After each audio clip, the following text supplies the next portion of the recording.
What's up guy, it's Chris here from #AMPUTEE. In today's video I'm going to tell you how to select your leg, the right components.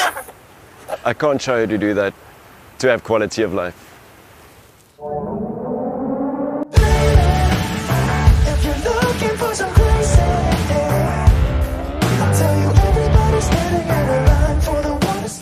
So we're going to be looking at the 4 aspects of having your leg made up. The first is obviously the socket, what you have to keep in mind when you have the socket made up. The second is the liner, that is the sock that goes in underneath the socket. The third thing we'll be looking at is the knee itself. The prosthetic knee is the foot, of course, that fits the bottom of the leg. So the first and most important thing is to find a prosthethicist. This is the guy that you're going to build a lifelong relationship with. It's a person that can listen to your needs, that of course understands all the ins and outs of having a leg made up. So since you're going to be investing a lot of money with this person and a lot of money in your equipment, you need to have a relationship of trust. Somebody that comes to understand you, with whom you can have a sort of relationship where if you disagree about something, you are able to tell the person without the person taking offense. Okay? What will be important here is to maybe speak to other people who have had a prosthetic leg, who have been around for a while. Take a look at the prosthetics facility. I personally like a nice facility, a place that would suggest that the person you're working with is clinical, does a good job, possibly even is quite successful in what they do. We said 4 parts. It's the socket, it's the suspension or the liner, it's the knee that comes with that, and then of course the foot. So the most important thing with your socket is safety, is so that you can traverse different surfaces whereby you hopefully not going to lose your balance, where the twist on the leg will be minimal, where the vertical movement will be minimal, whereby the lateral movement will be minimal. I mean, what's the point of having a $100,000 setup on attached to your leg with a socket that is a poor fit? It completely negates the effectiveness of the foot that you spent a lot of money on and the knee that you spent a lot of money on. Another important aspect of having the right socket is there's something to be said for aesthetics. This is something we're going to be wearing for a long time. So it's kind of desirable to have something that you like to look at when you put it on. Something that you can feel good of, even proud of.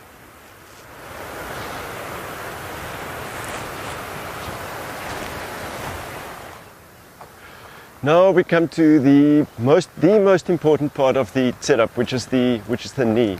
And there are an amazing amount of different knees from different manufacturers, and they all have different pros and cons. They're used for various applications, depending on what your lifestyle is. For me, the most important thing with the knee is safety.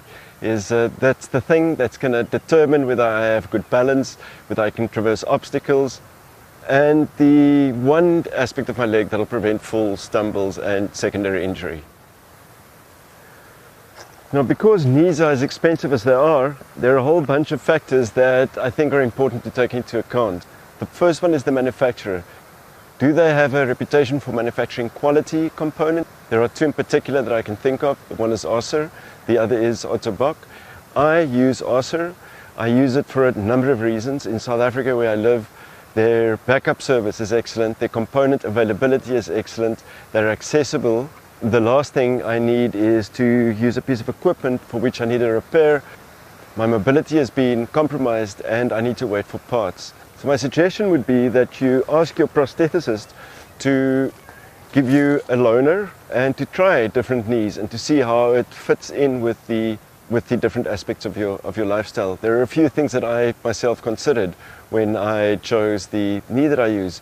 The first is, how often do I walk? This is something that we don't think about a lot, but walking is such a big part of our everyday, or the biggest part of our everyday activity, and it's the one thing that we need to make absolutely certain of, that we are comfortable in every aspect of our lives, whether it's at home, whether it's at work, whether it's doing my sport. We will be spending the majority of the time walking. The second aspect, I think, which is really important to consider is, what are your hobbies? Do you enjoy photography, for example?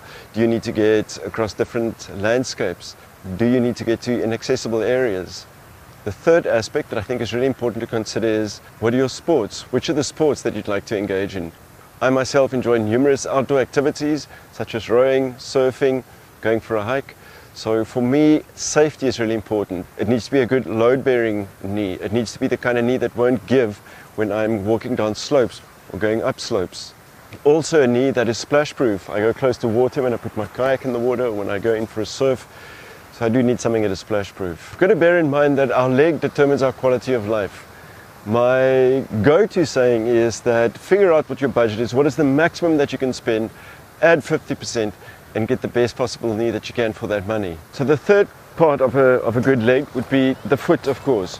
So the foot is the part of the leg that will absorb the first impact. It is the first part of your leg that provides the stability upon which the rest will settle. Once again, you could ask yourself, how much flex do I need on this foot? How much torsion will I exercise in the foot? So the foot that I use, as you can see, is the Oser Proflex, the Oser Proflex LP torsion. And the reason I use it is it gives me a really good strike, so it gets the foot to flex. It also has good torque on it, so it's got this rubber ball at the bottom that gives me the torque that I need to be able to twist and to turn, and for the foot to provide the extra stability for the leg.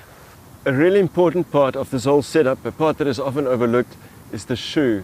It amazes me how I see people with an amazing leg setup, a really expensive leg, I'm talking about a $70,000, $100,000 setup, only for them to compromise the functionality of the entire setup that they've spent so much money on by having poor footwear.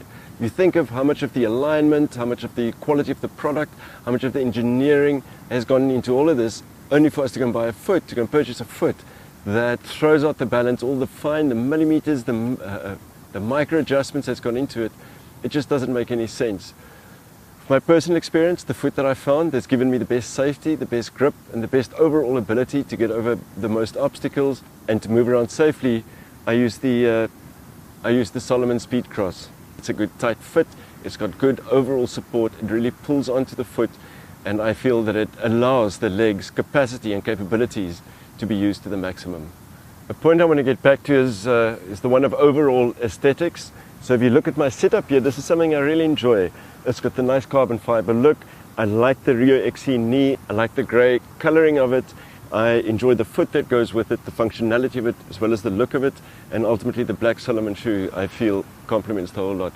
I mean, think about it, guys. We spent a lot of money on putting this whole leg together. When I walk around with it, I want to feel good with it. I kind of enjoy it when people come up to me and tell me that's a good setup, it's a nice looking setup. So one of the reasons why I'd say safety is so important is, so you've got this leg, we spent a lot of money on the leg, and to walk around with it feeling anxious all the time and nervous all the time that I'm going to fall completely defeats the object of all the thinking and all the expenses and all the engineering that's gone into a leg. Okay guys, and then something else I want to say is that when deciding how much money I'm going to spend on my leg, the question, should I spend that amount of money, became less important than, is it worth the risk not to spend that money? Okay, that concludes our video for today. Thanks for watching. If you enjoyed the video, smash that like button.